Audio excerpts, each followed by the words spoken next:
Bismillahirrahmanirrahim. Assalamualaikum warahmatullahi wabarakatuh. Alhamdulillah nahmaduhu wa nasta'inuhu wa nastahdihi wa nastaghfiruh wa na'udzu billahi min shururi anfusina wa min sayyiati a'malina. من يهده الله فلا مضل له ومن يضلل فلا هادي له أشهد أن لا إله إلا الله وحده لا شريك له وأشهد أن سيدنا محمدا عبده ورسوله اللهم صل وسلم وزد وبارك على سيدنا محمد عبدك ورسولك النبي الأمي وعلى آله وصحبه أجمعين. سبحانك لا علم لنا إلا ما علمتنا إنك أنت العليم الحكيم. رب اشرح لي صدري ويسر لي أمري واحلل عقدة من لساني يفقه قولي. أما بعد، Alhamdulillah, Alhamdulillah, syukur pada Allah Subhanahu wa taala atas segala nikmat dan limpahan kurniaan daripada Allah. Dengan izinnya pada pagi yang berbahagia ini kita berkumpul dan berhimpun di rumah Allah untuk sama-sama kita melaksanakan ibadah salat subuh berjemaah. Mudah-mudahan Allah terima amal ibadah kita terutama di bulan Ramadan. Mudah-mudahan berkat Ramadan ini Allah mempertingkatkan ketakwaan kita, memberi hidayah kepada kita untuk terus beribadah, mempergiatkan segala tenaga yang kita ada untuk menggarap sebaik mungkin pahala dan ganjaran dan kebaikan yang ada pada bulan Ramadan, tuan-tuan. Bulan Ramadan jelas sekali, banyak sekali dalil-dalil daripada hadis Nabi SAW yang menceritakan bulan Ramadan ini adalah gandaan pahala. Antaranya salah satu hadis Nabi SAW, umrah pada bulan Ramadan seperti ibadah haji. Dalil menunjukkan bahawa ibadah-ibadah pada bulan Ramadan itu ditingkatkan segala ganjaran dan pahalanya. Ini yang disebutkan oleh para ulama, setiap amalan-amalan sunat pada bulan Ramadan digandakan pahala setanding dengan amalan-amalan fardu. Ulama bersepakat bahawa ibadah yang paling besar pahalanya adalah ibadah fardu.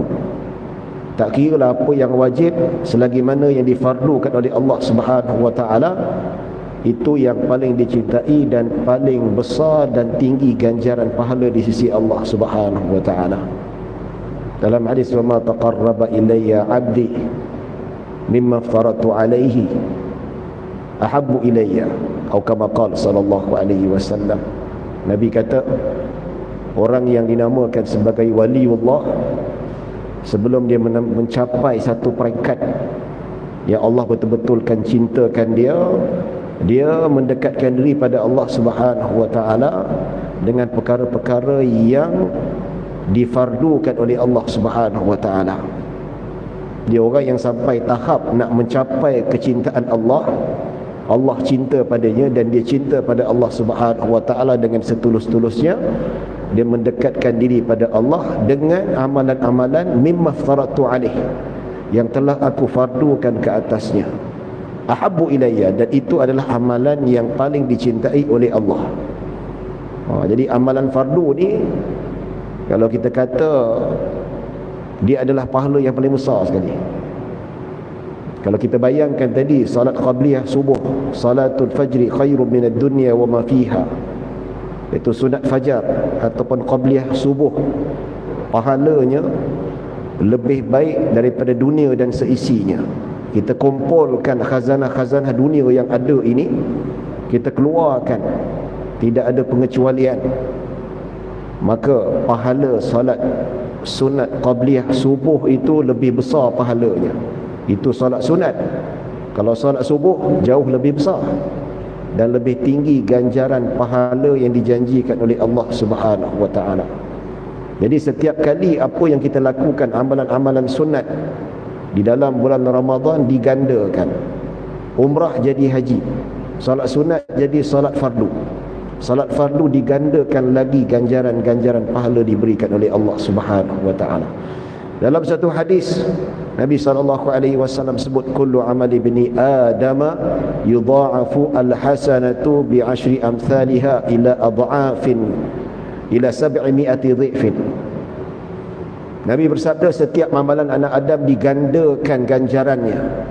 Setiap satu kebaikan digandakan 10 kali ganda pahala kepada 700 kali ganda. Kita nak cerita tentang bagaimana ibadah dalam Ramadan ni, bagaimana rahmat Allah begitu luas. Pertama, Allah cerita setiap amalan ini ada digandakan pahala dan diganjari, ada had yang tertentu. Setiap amalan anak Adam, sekali kita buat kebaikan, sekali kita beribadah, Allah tak balas dengan satu, Allah balas dengan gandaan, iaitu 10 kali ganda sekurang-kurangnya. Dan dia boleh meningkat kepada 700 kali ganda. Dalam hadis disebut, maksudnya kalau kita salat sekali, Allah tak bagi satu pahala, Allah bagi 10 kali ganda pahala. Salat subuh tadi kita sembahyang dapat 10 kali ganda. Kalau kita ingat pada bulan Rajab kita meraihkan Isra' dan Mi'raj, Nabi naik ke Sidratul Muntaha, Nabi dapat wahyu salat fardu 50 waktu, kemudian dikurangkan jadi 5 waktu. Dan Allah Subhanahu wa taala berfirman, 5 waktu yang kita lakukan sehari semalam pahalanya macam 50 waktu. Maksudnya satu waktu kita perform solat kita dapat 10 kali ganda pahala. Dan Nabi kata dalam hadis qudsi itu, ada amalan yang digandakan kepada 700 kali ganda. 700 kali ganda ni adalah pahala sedekah. Mathalul ladzina yunfiquna amwalahum fi sabilillahi kamathali habbatin ambatat sab'a sanabila fi kulli sumbulatin mi'atu habbah. Perumpamaan orang yang berinfak fi sabilillah, ke jalan Allah, perumpamaan satu biji benih yang mencambahkan 7 biji ataupun 7 putik. Satu biji benih itu dipecah kepada 7 putik. Dan setiap satu putik tu ada 100 debunga. 7 kali 100, 700. Jadi seumpamanya Allah Subhanahu wa taala menjelaskan, sekali kita berinfak, sekali kita sedekah, sekali kita berwakaf, dia pecah kepada 700. Maksudnya pahala 700 kali ganda. Senang cerita, sekali sedekah RM1 dapat pahala RM700. Sedekah 1000 dapat RM700,000 punya pahala. Ini itu luar ataupun secara umum. Kalau kita kata pada bulan yang bukan Ramadan, kalau Ramadan falsafahnya ditingkatkan amalannya. Itu kita tak tahulah berapa banyak kalau orang yang berinfak kepada bulan Ramadan. Siti Aisyah kata Nabi ini orang yang ajwadun nas, yang paling pemurah sekali. Dan Nabi bertambah pemurahnya apabila tiba di bulan Ramadan. Dan setiap kali bertemu dengan Sayyidina Jibril alaihi salam. Setiap Ramadan Nabi akan bertemu dengan Jibril, ulang kaji pengajian Al-Quran, bacaan Al-Quran, tafsir Al-Quran. Nabi Muhammad belajar dengan malaikat Jibril setiap kali bulan Ramadan. Selepas jumpa malaikat Jibril, Nabi gembira, happy. Dan kegembiraan itu Nabi salurkan melalui derma dan sedekah yang ada di tangan Nabi SAW. Ya. Baik. Dan Allah Subhanahu wa taala berfirman lagi dalam hadis tu, illa sauma fa innahu li wa ana ajzi bihi. Seperti mana disebutkan bahawa setiap amalan anak Adam digandakan 10 ke 700. Ada amalan yang Allah gandakan kepada 10, dan ada amalan yang Allah gandakan kepada 700 kali ganda. Dan ada amalan yang lebih daripada 10, seperti salat berjemaah 27 kali ganda. Salatul jama'ati afdalu min salatil fardhi bi 27 darajah. Salat berjemaah lebih baik daripada salat bersendirian sebanyak 27 kali ganda. Jadi tuan-tuan, amalan yang kita lakukan ni, kita tahu Allah gandakan. Salat sunat dapat pahala 10 kali ganda. Sedekah dapat 700 kali ganda. Solat berjemaah sama ada fardu ataupun sunat dapat 27 kali ganda. Wakaf pun sama juga 700 kali ganda. Infak, nafkah 700 kali ganda.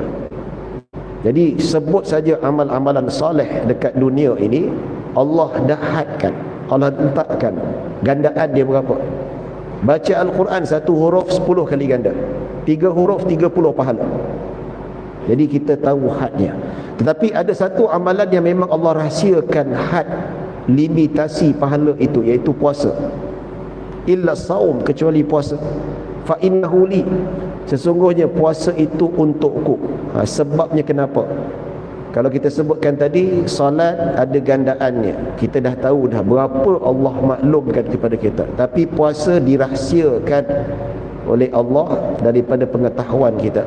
Imam Nawawi kata, kenapa Allah rahsiakan pahala puasa ini dari segi sudut gandaannya? Sebab pahalanya terlalu besar. Kenapa dirahsiakan? Allah rahsiakan gandaannya sebab puasa ini, apabila seseorang berpuasa, kebiasaannya tulus kerana Allah. Dalam hadis riwayat Imam Al-Baihaqi rahimahullahu ta'ala, laisa fi siyami riya'un, sebab puasa ni adalah amalan yang kita tak boleh nak tunjuk ataupun kita nak meninggi diri berbanding dengan ibadah-ibadah yang lain. Kalau solat, kita boleh tunjuk depan orang. Sebab tu ulama kata, ibadah selain puasa, dia boleh terdedah dengan riak, dia terdedah dengan kesombongan, sampai orang tengok, orang nampak. Tapi kalau puasa, kita nak menunjuk macam mana tuan-tuan? Dalam ramai-ramai ni, katakanlah kita berada di luar Ramadan, dalam ramai-ramai berpuasa ni, katakanlah hari Isnin, puasa sunat hari Isnin, dalam ramai-ramai jemaah Masjid At-Taqwa ni, macam mana kita nak detect orang tu puasa hari Isnin? Tak ada, susah. Muka sama ya tuan-tuan. Kita pergi luar dekat Taman TTDI ni, kita nampak orang Melayu, Islam, ya, ramai berjalan kat luar sana, tepi jalan sana, nampak semua orang Islam belaka. Macam mana kita nak tahu dia tu puasa tak puasa? Susah. Kita pergi kat belakang sana, orang wanita, ataupun kat luar sana tu, kita tengok wanita-wanita dekat pejabat dan sebagainya. Mana satu kita nak bezakan yang tak boleh puasa sebab haid ataupun yang puasa? Sebab sama ya tuan-tuan. Kita nak riak macam mana? So orang yang puasa sunat pun kita tak tahu dia puasa sunat hari itu, kecuali kalau dia sendiri yang bagi tahu. Tetapi kalau ibadah-ibadah lain, dia orang boleh nampak. Solat, orang nampak fizikal, pergerakan dia macam mana. Tengok pergerakan dah tahu dah memang itu solat. Sedekah, sedekah lagi lah, boleh masuk TV, boleh masuk online, live online dan sebagainya. Jadi itulah, dalam erti kata, amalan puasa ni kebiasaannya, kalau dia lakukan sesuatu kebaikan yang melibatkan ibadah puasa, dia susah nak menunjuk-nunjuk. Kalau solat tu lain. Kadang-kadang orang tu dia berbeza. Kalau solat dekat rumah bersendirian tanpa ditemani oleh sesiapa pun, solat dia lain. Tapi kalau depan orang, lain pula jadinya. Ada orang solat kat rumah punya cepat, 2 rakaat tu tak sampai seminit habis dah. Adalah, mungkin kita tak tuju ataupun kita tak maksud dengan siapa. Tapi hakikat memang ada. Ada orang tu solat sunat 2 rakaat kejap ya. Tapi kalau depan orang ramai, di hadapan masyarakat, dia jadi lain macam. Takkan nak solat 2 rakaat 1 minit. Orang tengok, laju kelang kelibut sembahyang ni. Dia nak kena jaga juga. Dia pun ubah cara sembahyang dia, cara solat dia. Lebih-lebih lagi kalau di tengah sembahyang tiba-tiba bakal pak mertua masuk. Lagilah trend berubah tuan-tuan. Biasa dekat rumah seminit je 2 rakaat, tapi depan pak mertua 2 rakaat yang asal seminit jadi 20 minit. Yang lama tu, nampak? Ya. Kalau sedekah tu, kalau orang tak ada, duduk kan, RM1 je bagi. Tapi kalau masuk TV ke, takkan nak bagi RM1. Paling kurang 100, 200 baru jadi. Jadi kita tak adalah kata orang yang sembahyang depan orang ramai, yang sedekah masuk TV ni tak ikhlas. Tidak. Sebab keikhlasan tu hanya dinilai oleh Allah. Kita kalau nampak orang sembahyang di hadapan orang ramai, yang sedekah masuk TV, yang baca Al-Quran masuk TV ni, kita wajib bersangka baik. Tak boleh kita kata riak lah tu, sombong lah tu, nak menunjuk lah tu, haram, berdosa. Sebab apa? Isi hati manusia kita tak boleh nilai. Ikhlas tak ikhlas itu kerja Allah Subhanahu wa taala. Tapi pada hakikatnya memanglah ibadah selain daripada puasa dia terdedah dengan risiko riak kalau kita tak jaga betul-betul. Maka di sini tuan-tuan dan puan-puan dirahmati Allah, yang menunjukkan bahawa puasa ni ibadah yang Allah rahsiakan ganjarannya. Illa sauma fa innahu li, kecuali puasa aku tak bagi tahu berapa gandaannya, 10 ke 700 ke berapa lagi, 27 kali ganda ke, malah lebih lagi, lebih daripada 700, tapi aku rahsiakan. Wa ana ajzi bihi, maka hanya aku sajalah yang mengganjarinya, iaitu aku saja, iaitu Allah sahaja yang tahu berapa jumlah yang Allah nak berikan kepada hambanya yang berpuasa. Kata Imam Nawawi rahimahullahu ta'ala dan Imam Ibn Hajar, dia kata hadis ini cerita tentang betapa besarnya pahala puasa. Jadi syarat orang yang dapat pahala puasa yang besar ganjarannya tuan-tuan, dengan syarat puasanya itu tidak dicampuri dengan perbuatan maksiat. Itu key point yang kena jaga betul-betul. Sebab apa? Sebab ada hadis Nabi kata orang yang berbuat maksiat ketika berpuasa, Allah tak pandang puasanya. Man lam yada' qawla zuri wal amala bihi falaysa lillahi hajatun bi ay yada'a ta'amahu wa syarabah. Sesiapa yang tidak meninggalkan kata-kata maksiat dan perbuatan dan amalan maksiat, maka Allah tak pandang puasanya. Ketika dia meninggalkan lapar dan dahaga, dia meninggalkan makan dan minum, maka Allah tak pandang, Allah tak toleh pun. Jadi pahalanya puasa sia-sia, tak dapat apa, dapat lapar dan dahaga. Rubba sa'imin laisa lahu min siyamihi illa al-ju'i wal atash. Berapa ramai yang berpuasa tidak dapat apa-apa kecuali lapar dan dahaga sahaja. Jadi itu syaratnya kalau kita nak dapat pahala yang Allah rahsiakan gandaan dia. Itu syarat yang paling utama yang kita perlu fulfill untuk dapat pahala puasa yang sangat tinggi ganjarannya. Hadis ini tuan-tuan, dia umum, bukan puasa pada bulan Ramadan, apa saja puasa. Puasa Isnin Khamis, hari-hari putih, puasa hari Arafah, puasa Muharram dan sebagainya. Tetapi apabila kita bayangkan puasa pada bulan Ramadan, kita tak tahulah bagaimana gandaan yang Allah berikan kepada kita. Maka rugilah kalau kita tak gunakan sebaik mungkin puasa di bulan Ramadan ini dengan kita memperkukuhkan ketakwaan kita, supaya kita memastikan ganjaran pahala itu besar Allah berikan kepada kita. Baik tuan-tuan dan puan-puan dirahmati Allah Subhanahu wa taala, mudah-mudahan Allah terima amal ibadah kita. Mudah-mudahan Allah mengganjari sebanyak-banyak ganjaran atas segala kesungguhan atas ibadah yang kita lakukan pada bulan Ramadan, insya-Allah. Tuan-tuan dan puan-puan dirahmati Allah, sebagai mukaddimah tadi tuan-tuan, insya-Allah tak lama lah kita buat, dalam sekitar tak sampai 1 jam 40 minit ke 45 minit, iaitu kita akan lengkapkan pengajian hadis 40 fardu ain, yang mana kita dah masuk bab haji, yang mana kita menceritakan tentang kefarduan, bagaimana ibadah haji itu difardukan kepada umat-umat terdahulu, umat-umat terdahulu. Dan begitu juga ibadah haji ini difardukan sekali seumur hidup bagi mereka yang melakukannya. Itu secara ijma', tak kira apa-apa mazhab sekalipun, fardu haji ni adalah, maksudnya sekali seumur hidup itu adalah fardu bagi mereka yang mampu. Bagi mereka yang mampu, dia diwajibkan untuk melaksanakan haji. Yang tak mampu, maka hukumnya tidak diwajibkan, hatta sampai dia meninggal dunia pun sekalipun. Jadi tuan-tuan dan puan-puan yang rahmati Allah, ada satu kajian, saya ada jumpa seorang pensyarah dekat Universiti Melaya, dekat sini tuan-tuan, Akademi Pengajian Islam. Dia buat kajian tentang pembahagian kuota untuk orang pergi haji. Dia ada buat kritikan sedikit, maksudnya bukanlah dia kritik tu sesuatu perbuatan yang besar dosanya di sisi apa, tak ada. Tapi dia ceritakan tentang pemilihan kuota ni sepatutnya melihat kepada mereka yang mampu. Bagi mereka yang mampu, berapa ramai orang yang mampu untuk pergi haji tetapi tak terpilih untuk buat haji. Tetapi habiskan subsidi untuk bagi orang yang tak mampu pergi haji. Bukan salah, tak salah.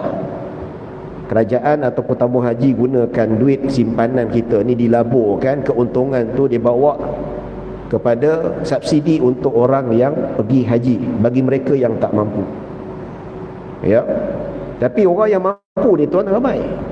Yang buat rayuan, duit ada nak pergi. Yalah, rezeki dia ada duit, Allah bagi dia kemampuan, tapi terhalang sebab kuota tak dapat. Tapi yang dapat orang yang tak mampu. Bahkan kerajaan kena keluar duit sekali. Sepatutnya kalau ikut kajian berdasarkan nas, pandangan ulama 4 mazhab, memang sepatutnya diberi pada orang yang mampu. Nanti bila bagi orang yang mampu pula, orang yang tak mampu ni macam contoh B40 kata, habis tu bila kami nak pergi haji? Tak mampu tak wajib lah. Habis tu sampai meninggal kami tak pergi. Ya, betul. Ramai sahabat-sahabat Nabi pada zaman Nabi SAW yang tak dapat pergi haji. Ramai. Yang pergi dengan Nabi SAW ramai, tapi puluhan ribu lagi yang tak pernah pergi haji sebab tak mampu, dan meninggal dalam keadaan tidak pergi haji. Taklah berdosa. Itu konsep lah. Konsep yang mana keadilan perlu diberikan pada mereka yang lebih berkemampuan. Sebab apa? Man istata'a ilaihi sabila, sesiapa yang mampu. Jelas. Tak ada yang ulama kata yang tak mampu wajib pergi. Tidak. Semua mazhab mengatakan yang mampu untuk mengerjakan haji, pergi buat haji. Bahkan pada tahun ke-10 Hijriah Nabi SAW pergi haji, Nabi bawa sahabat yang mampu saja. Yang tak mampu tak bawa. Ramai yang tak ikut, tuan-tuan. Ya. Dia tuan-tuan dan puan-puan dirahmati Allah Subhanahu wa taala. Baik. Jadi kita ada satu hadis yang kita nak ceritakan tentang bagaimana disebutkan dalam hadis Nabi sallallahu alaihi wasallam, an Anas bin Malik radhiyallahu anhu qala i'tamara Rasulullah sallallahu alaihi wasallam arba'un umarin kulluhunna fi dhil qa'idah illa allati kanat ma'a hajjihi umratan min al-Hudaybiyah fi dhil qa'idah wa umratan min al-'am al-muqbil fi dhil qa'idah wa umratan min al-Ja'rana haitsu qassama ghanaima Hunain fi dhil qa'idah wa umratan ma hajjih.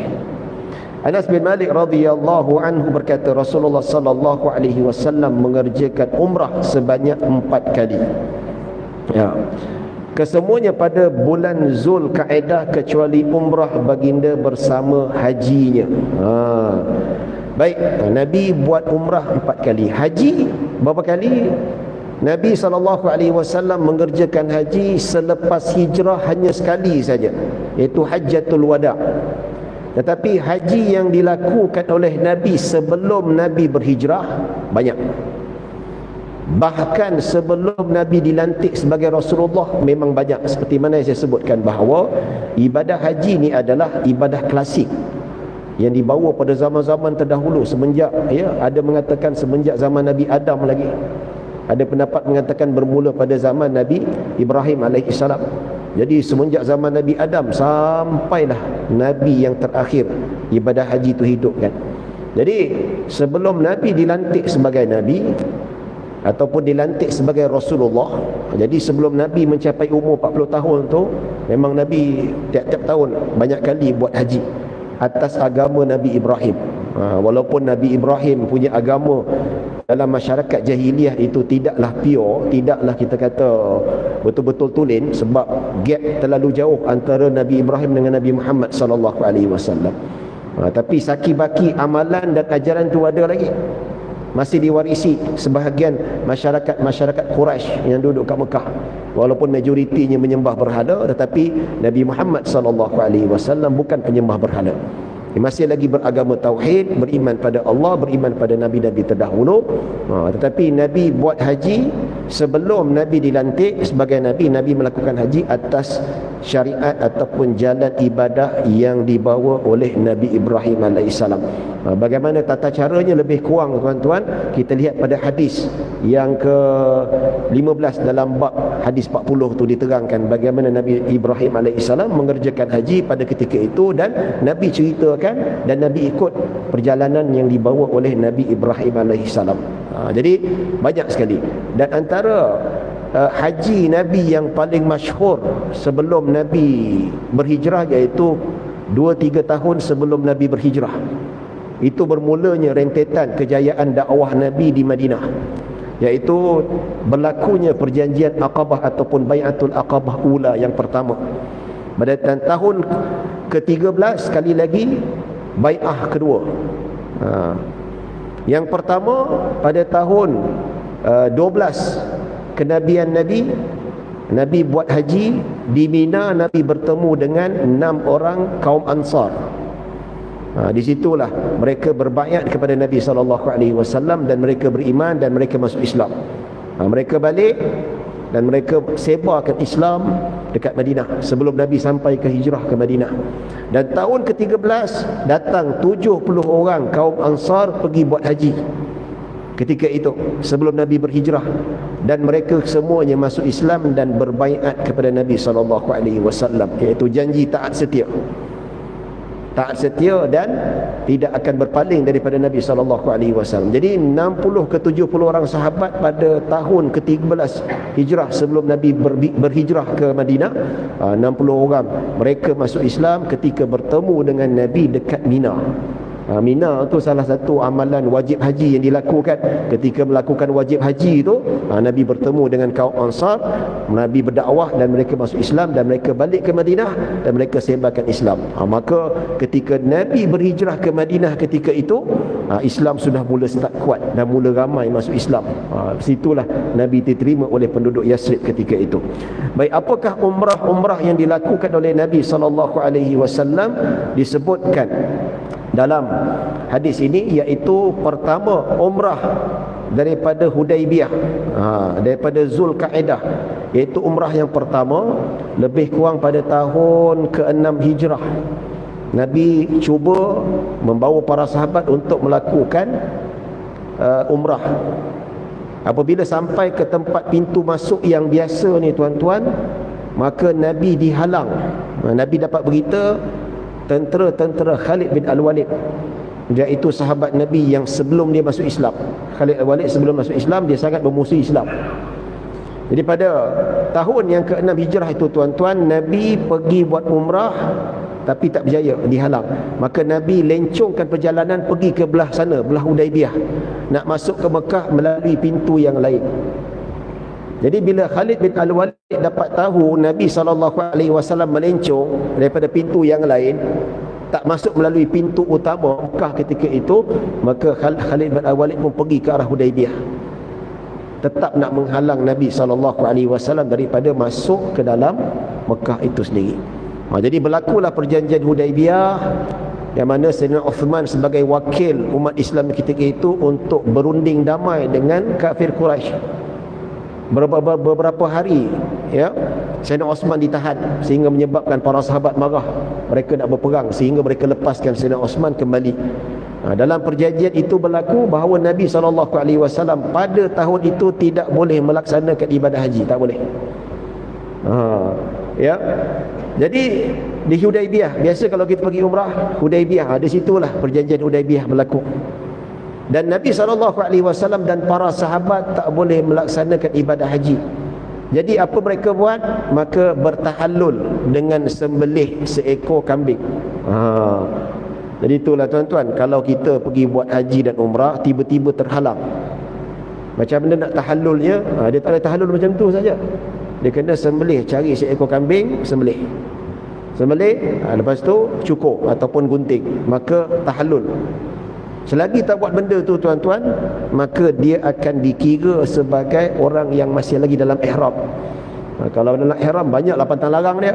Ada pantang larang kecil dan ada pantang larang besar. Nak menikah pun tak boleh, nak berjima pun tak boleh, mukaddimah jima pun tak boleh. Jadi pernah berlaku tuan-tuan bagaimana mereka yang pergi buat haji, tak silap saya pada tahun 2018, tak silap saya 2018 ataupun 2000 lebih kurang 18 2019, kan ada yang kena scam buat haji tu. Sampai dekat Jeddah scan tengok muka orang Afrika, makcik tu muka orang Melayu. Tapi bila scan dekat airport Jeddah tu, keluar muka mamat Afrika, kena scam visa haji dia. Berapa ramai tuan-tuan? Ya, ini biasanya kalau kita kata, ya bukan kita kata secara overall benda tu scam. Biasanya visa haji furada ni. Kalau visa swasta yang dikeluarkan oleh tabung haji tak apa. Macam contoh kuota untuk syarikat-syarikat umrah haji dan swasta. Itu tak apa, itu secure. Tapi di furada ni, furada ni berapa ramai, berapa puluh orang yang tak dapat masuk, diarahkan balik ke Kuala Lumpur. So macam mana? Kena tahallul lah, seekor kambing kan. Jadi sebab tu, kecuali kalau nak elakkan, contoh haji dan umrah sama juga. Haji dan umrah sama juga. Macam Nabi pada tahun itu Nabi tak boleh buat umrah. Macam mana nak tahallul? Maka Nabi sembelih kambing, dan diikuti dengan para sahabat Nabi yang lain semua untuk mereka tahallul.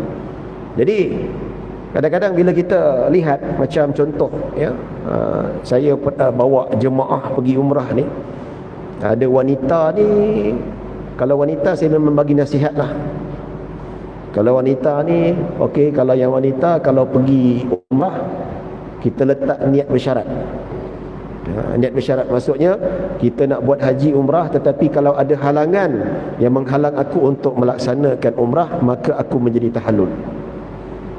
Tapi masalah yang kena scam haji tu, dia tak berniat syarat. Kalau tak ada berniat syarat, macam mana nak tahallul? Dia kena sembelih dan tahallul.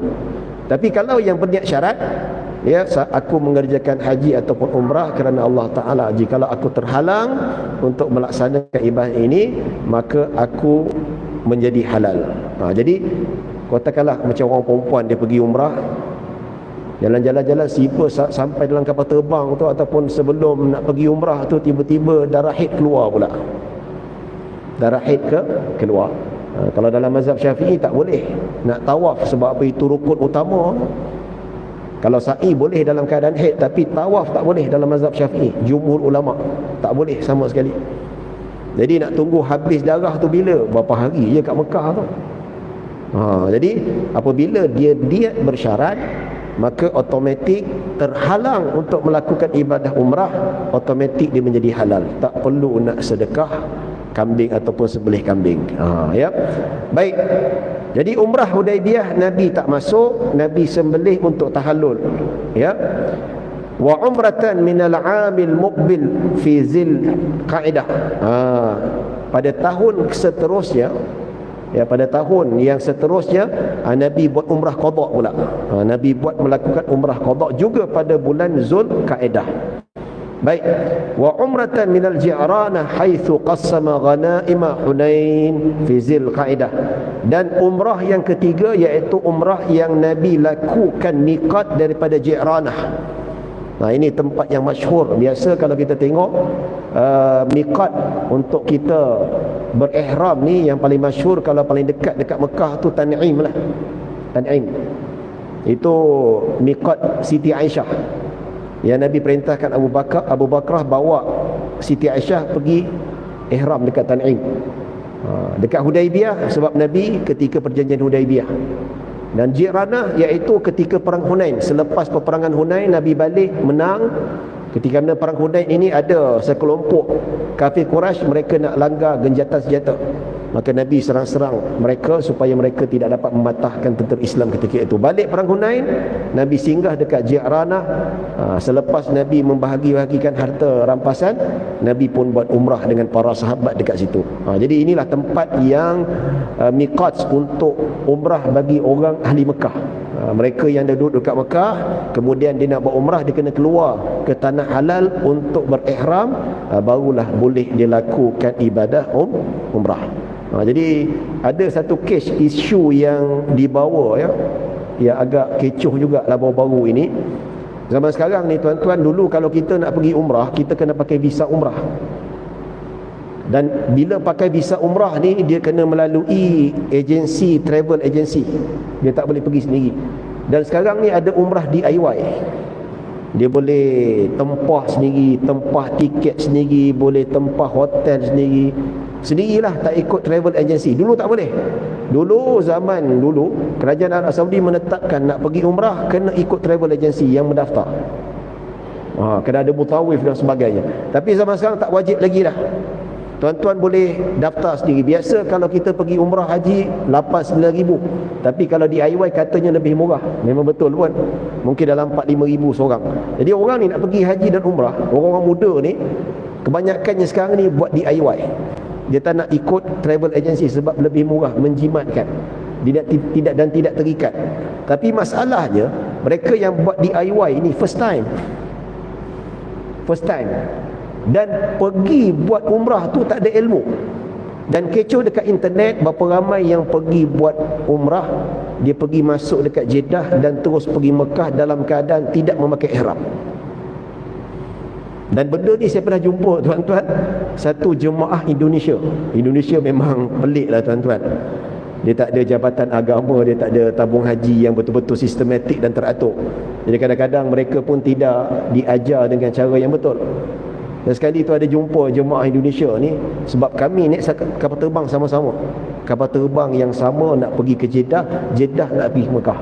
So jemaah Malaysia yang daripada KLIA nak pergi ke Jeddah, Jeddah ke Mekah ni, tuan-tuan, siap pakai ihram dah, lengkap. So dalam atas kapal terbang sampai dekat Qarnul Manazil ataupun sebelum daripada itu, kita dah niat ihram dah. Tapi jemaah ni Indonesia ni adalah 40 orang, 30 orang ni tak pakai. Dia pakai baju biasa, baju batik Indonesia nya, pakai muffler. Kan? Jadi saya tanya, "Pak, ke mana ni, Pak? Ke Madinah dulu ya?" "Oh, tak, mau ke Mekah." Saya ingat dia turun ke Jeddah, Jeddah pergi ke Madinah. Okeylah, fine lah, tak perlu ihram.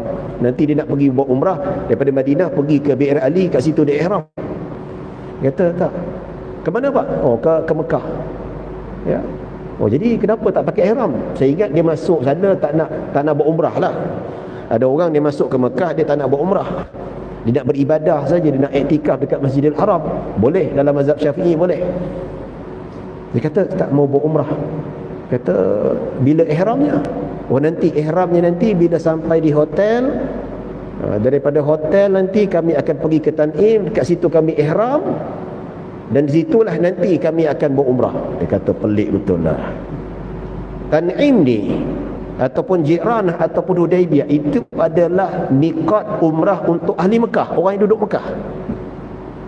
Tapi kita yang datang daripada luar ni, tuan-tuan, tak boleh buat macam tu. Memang kita kena pakai ihram dan kita bermiqat ketika atas kapal terbang. Nabi kata hunna lahunna waliman ata alaihinna. Sesungguhnya miqat-miqat ni macam Qarnul Manazil, Yalamlam, ya, Juhfah dan sebagainya, itu untuk orang yang lalu kawasan tu. Itulah tempat miqat dia. Dan mereka yang melalui situ, dan kita naik kapal terbang memang lalu dekat Qarnul Manazil, ahli Najd punya miqat. Di situlah kita miqat. Dan kita tak boleh pakai miqat ahli Mekah untuk buat umrah. Kalau orang duduk Mekah, memang ya macam tu. So dia nak buat umrah, dia kena pergi Tan'im. Tapi kita bukan penduduk Mekah. Oh, pelik betul. Dan benda yang sama banyak berlaku kepada pengamal umrah DIY. Kecoh ketika itu. Dan sampai ya Datuk Mufti pun keluar fatwa kan. Yalah, dia orang dalam keadaan melakukan perkara-perkara yang melanggar perintah Allah Subhanahu Wa Taala, kena bayar dam dan seumpamanya. Ya, sebab apa? Mereka tidak mengikuti miqat pada tempat yang betul. Sebab sepatutnya mereka datang daripada luar, mereka tak boleh consider masuk Mekah dulu, letak barang dalam keadaan tidak berihram, rehat-rehat kejap, lepas tu keluar pergi Tan'im. Tidak, mereka bukan ahli Mekah. Tidak, bukan. Tak boleh. Jadi ini bahayanya. Boleh nak pergi DIY, tapi kalau pergi tu biar ilmu tu biar cukup. Nak lagi yang tak ada experience, yang tak pernah tengok Mekah, first time tengok Kaabah, dan tak dapat nak imagine macam mana bentuk Mekah tu, Madinah pun tak tahu, tak dapat gambaran perangai Arab macam mana dan sebagainya, susah. Jadi sedihlah kalau kita, ya tuan-tuan, ya, saya mengharaplah tuan-tuan yang dah biasa pergi haji umrah, tolong nasihatkan anak-anak muda ni, tolong nasihatkan mereka. Kalau dengar saja nak pergi haji umrah, ikut siapa? Oh, kami DIY. Dah belajar belum? Ramai tuan-tuan, ramai. Jadi mereka melanggar pelanggaran, dan ulama sebut berdasarkan hadis Nabi SAW, sesiapa yang langgar miqat, maksudnya yang ikut DIY ini, tak miqat dekat tempatnya, ya, sengaja dalam keadaan tidak berniat ihram sedangkan dia nak buat umrah, dan begitu juga dalam keadaan dia tidak menjaga pantang larangnya, hukumnya berdosa besar. Sebab tu Imam Nawawi kata orang yang melanggar mikot tu dia kena patah balik. Kena patah balik. Tak boleh. Ya. Dan ada juga percubaan yang nak kata okey kita boleh bermikot dekat Jeddah. Ulama Saudi pun kata Jeddah bukan tempat mikot, tak boleh. Dia telah ditetapkan oleh Allah Subhanahu wa taala. Baik tuan-tuan dan puan-puan dirahmati Allah Subhanahu wa taala. Jadi 3 umrah ni Nabi lakukan pada bulan Zulkaidah. Hanya sekali saja Nabi lakukan pada bulan Zulhijjah ketika mana Nabi melakukan ibadah haji pada Hajjatul Wada', haji perpisahan. Sebab kenapa dipanggilkan haji perpisahan? Sebab Nabi ni buat haji banyak kali sebelum kenabian dan ketika kenabian, dan itulah haji yang terakhir dilakukan oleh Nabi, iaitu tahun ke-10 Hijrah sebelum baginda sallallahu alaihi wasallam wafat. So Nabi buat haji qiran menurut pandangan ulama yang mengatakan Nabi melakukan haji qiran. Dan ada ulama mengatakan Nabi melaksanakan haji tamattu'. Itu pandangan mazhab Hambali. Ala kulli hal Nabi tidak pernah, ya, dalam haji wada' tu Nabi tidak melakukan haji ifrat, tidak. Cuma ulama berselisih pandangan. Haji yang Nabi lakukan haji terakhir itu adakah haji wada', haji tamattu' ataupun haji qiran. Kalau ikut jumhur ulama, Nabi melaksanakan haji qiran, iaitu digandingkan sekali. Itu jenis haji yang kena bayar dam. Manakala mazhab Hambali mengatakan Nabi bukan melakukan haji qiran, Nabi melaksanakan haji tamattu', buat umrah dulu kemudian barulah dia laksanakan ibadah haji. So haji tamattu' dengan haji qiran, haji yang kena bayar dam. Manakala haji ifrat menurut mazhab Syafi'i adalah ibadah haji yang paling afdal sekali, sebab ibadah haji yang tak kena bayar dam dan dia lebih mencabar tuan-tuan. Sebab tu kalau ibadah haji ni, kalau nak buat haji ifrat ni bagi mereka yang penerbangan terakhir lah, paling kurang seminggu sebelum berwukuf di Arafah. Ya, banyak, ya, saya pun pernah jadi petugas tabung haji pada tahun 2017 yang terakhir. Lepas tu Covid tak ada lagi dah tuan-tuan. Ada satu, kita dah bagi nasihat dah, kita bagi dalam kursus orang yang pergi penerbangan awal, sebulan awal, kita tak galakkan untuk dia buat haji qiran ataupun haji ifrat. Kena buat haji tamattu'. Dan seperti mana Nabi memerintahkan para sahabat untuk buat haji tamattu', sebab Nabi tahu sahabat tak mampu nak handle dalam tempoh yang terlalu lama dalam keadaan berihram. Ya. Jadi ada hamba Allah ni tuan-tuan siap kena hantar dekat pakar kaunseling yang disediakan oleh tabung haji, sebab dia dah mental dia terganggu. Dah cakap dah, yang pergi penerbangan awal tak payah buat haji ifrat, buat tamattu' saja. Bayangkan penerbangan awal sebulan sebelum wukuf di Arafah. Sebulan tu you nak kena berihram, jaga pantang larang. Ya. Biasa kalau pergi mana-mana kita pakai seluar dalam tuan-tuan. Ini sebulan tak pakai seluar dalam. Tu dia. Ya, kalau 2-3 hari okey lagi. Ini dengan berihramnya nak pergi buang airnya, ya. Lepas tu pergi dengan isteri pula. Pergi dengan isteri pula sebulan tak jumpa isteri. Nak jumpa pun masuk bilik barakah pun tak boleh. Ya, tengah ihram. Member mental tuan-tuan. Mental. Dia kata nak tukar tamattu'. Tabung haji punya mazakarah boleh? Tak ada. Tak benar kan? Kalau dah niat ifrat, you tak boleh. Pujuklah, pujuk, hantar kaunseling apa semua. Okeylah, alhamdulillah, tapi dalam keadaan dia buat stres. Jadi buat haji ifrat ni paling seminggu lah. Itu pun dah lama tuan-tuan. Biasanya haji ifrat kita bagi orang yang 3-4 hari lah penerbangan terakhir. Biasa seminggu. Kecuali memang kalau dia nak buat juga atas risiko sendiri. Mental jangan main-main. Ya, jangan main-main. Benda bukan yang boleh dipandang mudah, ya. Baik tuan-tuan dan puan-puan rahmati Allah Subhanahu wa taala. Baik, sebelum penutup kita baca satu hadis Nabi sallallahu alaihi wasallam yang terakhir. Wa an Abi Hurairah radhiyallahu anhu qala qala Rasulullah sallallahu alaihi wasallam man hajja falam yarfus wa lam yafsuq raja'a ka yaumi waladathu ummuh. Abu Hurairah radhiyallahu anhu berkata bahawa Rasulullah sallallahu alaihi wasallam bersabda, sesiapa yang mengerjakan haji lalu dia tidak berkata-kata nista dan tidak melakukan perkara yang fasik, maka dia pulang yakni dari haji seperti baru lahir daripada perut ibunya. Tuan-tuan dan puan-puan dirahmati Allah Subhanahu wa taala, ini dinamakan haji mabrur. Dalam kitab Taqrirat Sadidah disebut, ya, orang yang dinamakan haji mabrur ini iaitu wa walladhi la yukhalituhu ithmun min hina ihramihi ila hini tahallulihi. Ya, maksud yang dimaksudkan haji mabrur adalah orang yang mengerjakan haji dan tidak mencampur adukkan ibadah hajinya itu dengan dosa ketika mana dia melakukan ihram sehinggalah tahallul. Ya, dalam hadis Nabi SAW sebut, sesiapa yang mengerjakan haji lalu tidak berkata-kata nista dan tidak melakukan perkara yang fasik, maka dia pulang daripada ibadah haji itu seperti baru dilahirkan. Itu haji mabrur. Dan dalam kitab Taqrirat Sadidah disebut, haji mabrur itu ketika dia berihram sampai tahallul tidak melakukan apa-apa dosa sekali pun, hatta dosa kecil sekali pun, apatah lagi dosa besar. Ya. Jadi sebab tu ada orang tanya, sensitif sikit lah, dia kata, Ustaz, kalau haji mabrur ni tak buat dosa langsung kan, jadi macam mana Pak Haji kita kat ihram di saat rokok tu? Kan? Adakah ternafi haji mabrur? Wallahu a'lam, tak berani cakap. Ya, kalau ikut fatwa haram lah rokok ni, ya tak? Secara amanah lah kan, bawalah fatwa dunia mana-mana sekali pun, Jordan ke Mesir ke apa ke, semua kata haram. Jadi ihram rokok tu problem lah. Jadi sebab tu orang kata kalau khusus tabung haji ni, orang yang merokok ni ketika ihram tinggalkanlah rokok tu, tinggallah vape dan sebagainya. Sebab apa?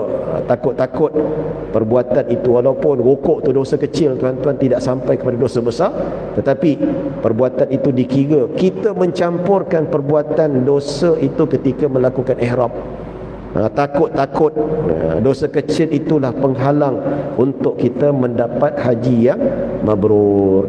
Wallahu a'lam. Tuan-tuan dan puan-puan dirahmati Allah. Jadi Nabi SAW kata, sesiapa yang buat haji walam yarfus, tidak berkata-kata buruk, jaga mulut dia. Jadi kadang-kadang bila kita buat haji ni, kesabaran sangat menguji lah sebenarnya, sangat menguji. Nak kalau kita duduk yang muassasah ni, satu bilik dengan kawan kita 4 orang 5 orang, dengan perangai kawan tu, boleh bergaduh, ada bergaduh. Ada yang bercerai pun ada juga, ada bercerai yang memang emosi, ya. Isteri lain, suami lain. Ada kes tu, isteri ni, salah satu tempat saya masa saya bawa haji jemaah ni, dia bagi talak terus pada isteri dia. Banyak berlaku, kes banyak berlaku tuan-tuan. Pasal apa? Isteri dia, yalah, muassasah ni bukan sebilik dengan suami, dia duduk dengan kawan-kawan dia. So suami tu dapat, isteri tu dapat member lain, dapat member baru lah. Kebetulan member bilik ngam pula dengan dia. Memang sekepala. Jadi pergi semayang dengan kawan-kawan dia, pergi sarapan pagi dengan kawan-kawan dia. Suami terkidik-kidik macam tu. Bila ikut muassasah tabung haji ni tuan-tuan, disediakan makan malam dengan makan siang saja. Sarapan pagi sendiri. Yang pergi muassasah lah, ya. So biasanya kalau kita tengok yang muassasah ni tuan, pagi-pagi suami isteri pergi beli roti canai lah, beli nasi lemak lah, apa semua, ya. Berdating, tentu nak dating tuan-tuan. Tapi kes isteri ni, dia dapat kawan baru, sarapan pagi pergi dengan kawan-kawan dia, pergi salat berjemaah dengan kawan-kawan dia. Suami duk tunggu. Lala dia jumpa, dia tak tahan, jatuh talak kat situ juga. Habis.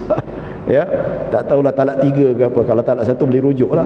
Ada kes sampai talak 3. Ini kesabaran tu sangat-sangat penting. Orang yang sampai buat haji ni ikut muassasah, mula-mula sampai tu, tabung haji bagus, tabung haji baik, begini.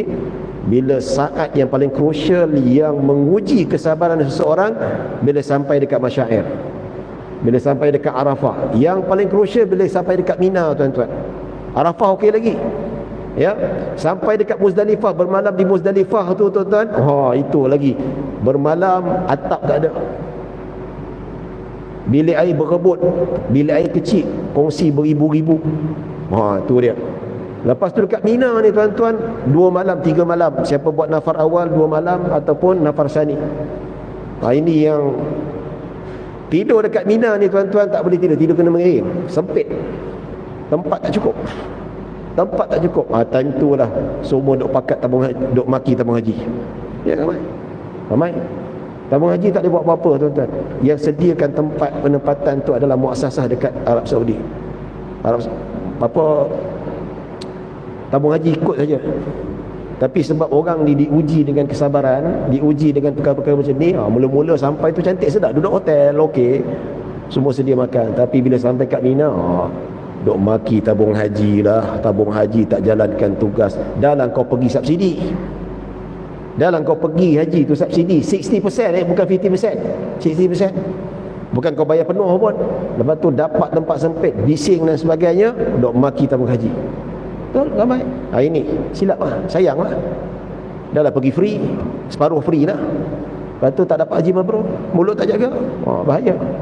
Lepas tu persediaan mental kena terang, kena jelas, dan kena prepare lah, supaya kita tahu apa yang berlaku dekat sana. Dah diberitahu dah tuan-tuan.